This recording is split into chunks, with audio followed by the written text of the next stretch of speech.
Idaho dairy farmers facing a challenge on multiple fronts. We told you how a trade war is wiping out their markets, and tonight 6 on your side's McKenna King joins us live in studio with another setback. Dawn, the majority of grain used to feed farm animals here in Idaho comes out of the Midwest. So when a wet spring caused record-breaking flooding across the Midwest region, that created a lot of unknowns as far as crops go, increasing corn prices due to forecasted low supply. But now dairy farmers say things might be looking up. The Midwest is more suited for growing that crop. Flat land and prime soil conditions help give this area of the Midwest better growing conditions for corn. That's the reason why it's called the Corn Belt and why most of the corn Idaho farmers use to feed animals comes from the Midwest. They can grow it there and transport it here more affordably than what we can grow it here ourselves. So when record-breaking floods plagued the United States Midwest in the spring of 2019, concerns about the supply of this year's corn yield went up. That was kind of a shocker. You know, we're already dealing with tough economics here. Finances are pretty tight.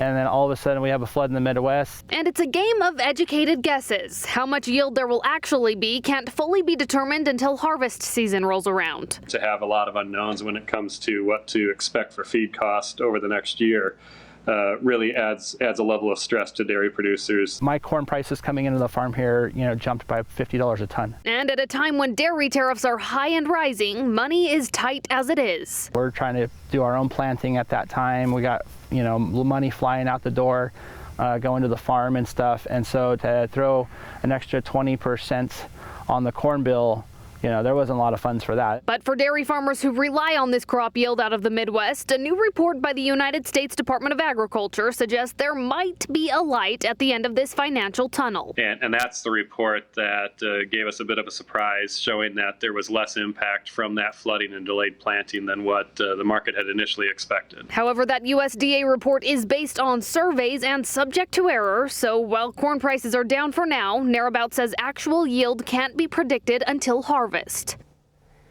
And Narrabout says it's not just corn coming out of the Midwest, but corn is the biggest crop commodity, which they use as an indicator for overall commodity and what prices are going to be. So McKenna, how accurate are these surveys? So according to Narrabout with the Idaho Dairymen's Association, he says they're usually fairly accurate. Farmers are just a bit confused because the data predicted in that study isn't what they were predicting. All right, thanks for that report, McKenna.